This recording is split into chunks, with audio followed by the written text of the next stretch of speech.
बच्चों, मैं अनाज लाने के लिए बाहर जा रही हूँ।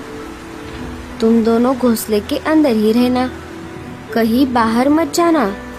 मैं जल्दी वापस आऊंगी। हाँ मम्मी।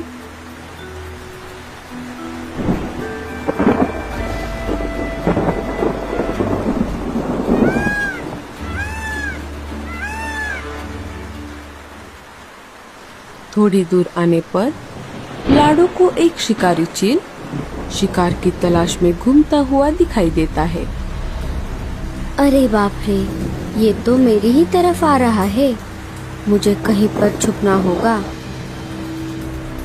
लाडो पास वाले एक बड़े से पेड़ के पत्ते के पीछे छुप जाती है। वहाँ पर पहले से ही कालू कौवा और मीनू मौसी छुपे हुए थे। अरे कालू भैया और मीनू मौसी, आप यहाँ पर कैसे? अरे पागल, जरा धीरे बोल।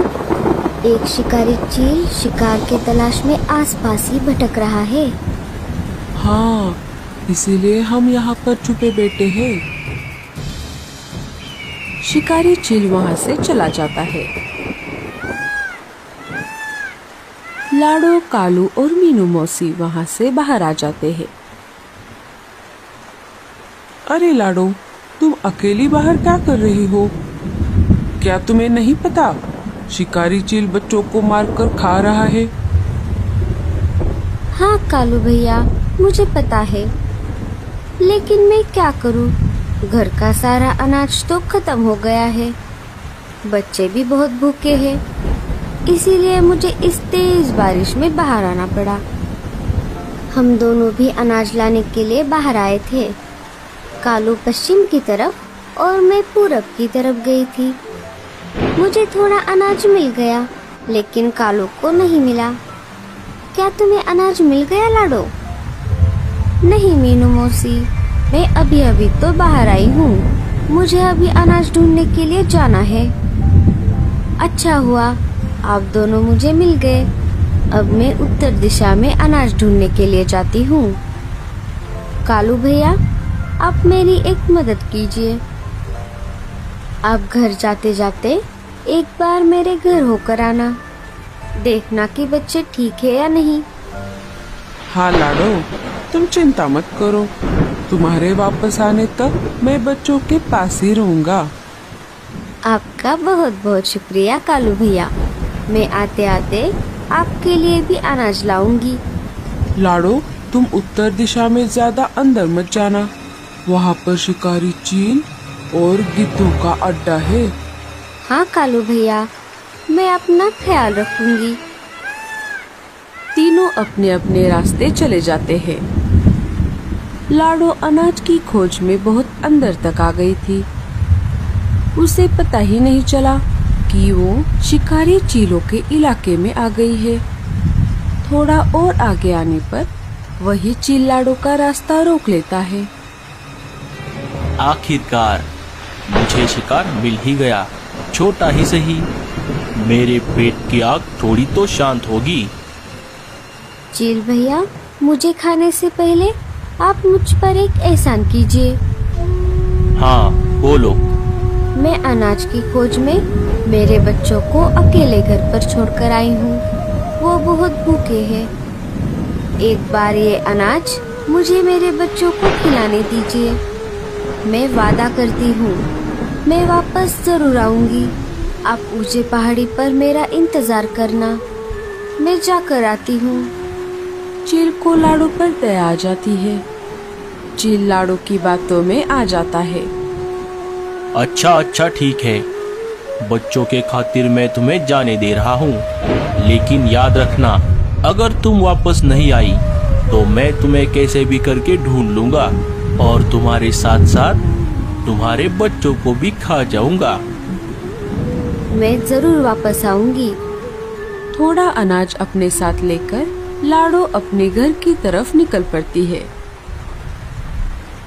थोड़ी दूर आने पर एक शिकारी गिद्ध लाडो का रास्ता रोक लेता है। लगता है इस इलाके में तुम गलती से आ गई हो। कोई बात नहीं, अच्छा हुआ आज मेरे मालिक को बहुत दिनों बाद एक चिड़िया खाने को मिलेगी। अरे, आपने थोड़ी देर कर दी। अगर थोड़ी देर पहले आप मुझे पकड़ लेते तो मैं आपके मालिक को मुझे खाने देती। तुम कहना क्या चाहती हो? थोड़ी देर पहले ही एक दूसरे चील ने मुझे खाने के लिए रिजर्वेशन करके रखा है। वो बहुत डरावना और बहुत भयानक है। मैं मेरे बच्चों को खाना खिलाकर वापस उसके पास जाने वाली हूँ। वो मेरा ऊंची पहाड़ी पर इंतजार कर रहा है। मेरे मालिक से ज्यादा डरावना और ताकतवर शिकारी और कोई नहीं हो सकता। अगर ऐसा है तो अपने मालिक से जाकर कह दो। पहले जाकर उस चील के साथ दो दो हाथ करे। उसे हराने के बाद वो मुझे खा सकते हैं। मैं अभी मेरे मालिक को ये बात बता कर आता हूँ। लाडो गिद्ध को भी अपने बातों में फंसा लेती है। गिद्ध वहाँ से चला जाता है। लाडो भी अपने घर की तरफ निकल पड़ती है।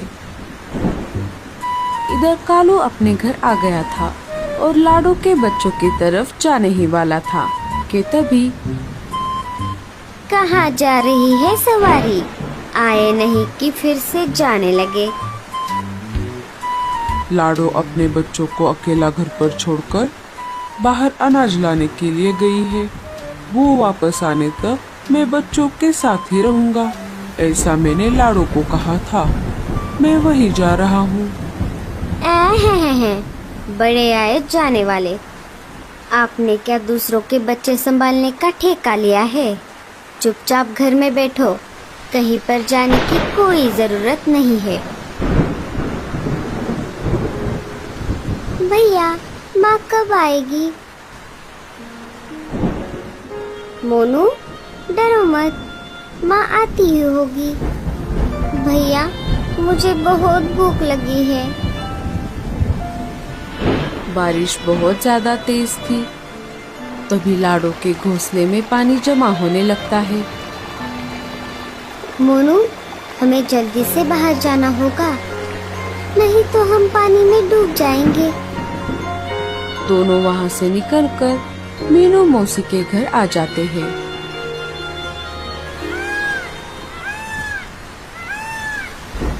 मीनू मौसी उन्हें खाना खिला देती है। गिद्ध अपने मालिक के पास आ जाता है और उन्हें दूसरे चील के बारे में बता देता है। अच्छा, तो ऐसी बात है। चलो उस चील को समझा कर आते हैं।